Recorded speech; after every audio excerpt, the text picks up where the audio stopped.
হাইলাকান্দি জেলা delimitation commission হায় হায় হাইলাকান্দি জেলা delimitation commission হায় হায় আমাদের দাবি মানতে হবে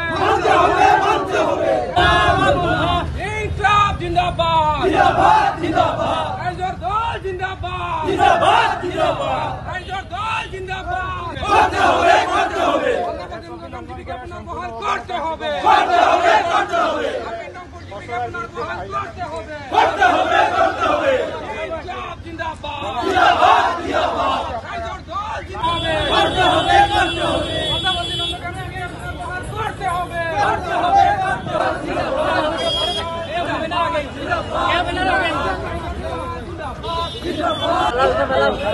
লোকে দেখিছে যে আমার হাইলাকান্দিত পঞ্চায়েত ডিলিমিটেশন চলি আছে কিন্তু আমি দেখিছোঁ হাইলাকান্দিৰ পঞ্চায়েত ডিলিমিটেশন নামত ইয়াত হিন্দু আৰু মুছলমানৰ ডিলিমিটেশন চলি আছে হাইলাকান্দি সমষ্টিত যিবিলাক জিপি ইয়াত বনোৱা হৈছে তাত এটা ৰেভিনিউ ভিলেজ দি কয়া গ্ৰাণ্টৰ যিটো জিপি বনিছে তাত এটা ৰেভিনিউ ভিলেজ দি এটা জিপি আৰু আলগাপুৰ কাটলিচলাৰ যিবিলাক জিপি বনাইছে তাত দেখিছোঁ আমি 15,000 13,000 12,000 পপুলেশ্যন দি এটা জিপি হাইলাকান্দি সমষ্টিত যি পপুলেশ্যন আছে তাত হাইয়েষ্ট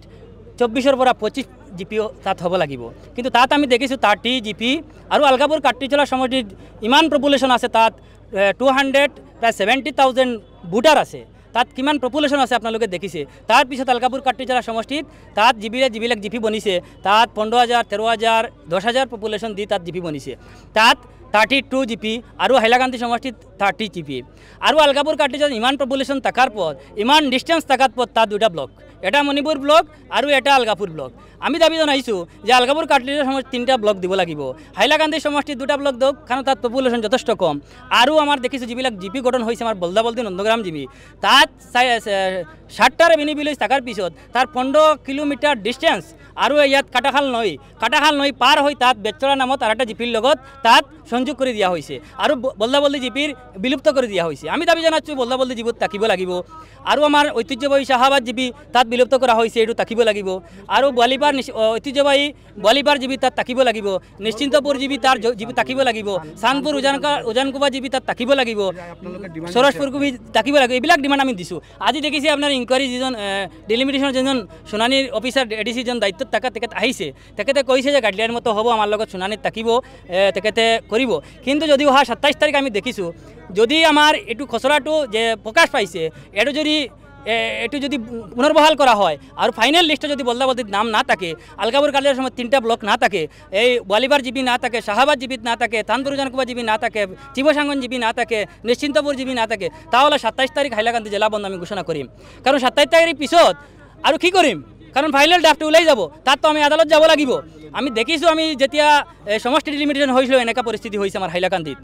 ইয়াত আমি দেখিছোঁ যে হাইলাকান্দি আৰু আলগাপুৰ আজি আপোনালোকে দেখিছে যে 2001 সেন্সাস মতো যে পপুলেশ্যন যে প্যাটাৰ্ণ আছে পাৰ কিলোমিটাৰ যেটো পপুলেশ্যন প্যাটাৰ্ণ আছে তাত হাইলাকান্দি এ গ্ৰেড ডিস্ট্ৰিক্ট হ'ব লাগে কিন্তু আমি দেখিছোঁ হাইলাকান্দি সমষ্টিত সি গ্ৰেড আৰু আলগাপুৰ কাটলিচলা সমষ্টিত এ গ্ৰেড পপুলেশ্যন দি তাত ডিলিমিটেশ্যন কৰা হৈছে এটা অগণতান্ত্ৰিক এছঅপি লংঘন কৰা হৈছে গণতান্ত্ৰিক সিস্টেমকে মান্যতা দিয়া হোৱা নাই হাইলাকান্দিতে তাৰ ইয়াৰ বিৰুদ্ধে আমি প্ৰতিবাদ কৰিছোঁ আপোনালোকে দেখিছে হাজাৰ ৰাইজ একত্ৰিত হৈ ইয়াত আন্দোলনৰ কাৰণত আহিছে যদিও 27 তাৰিখ যদি ইয়াত ৰেক্টিফাই না কৰা হয় 27 তাৰিখ পিছত আমি হাইলাকান্দি জেলা বন্ধ ঘোষণা কৰিম যিকোনো খবৰৰ বাবে যোগাযোগ কৰক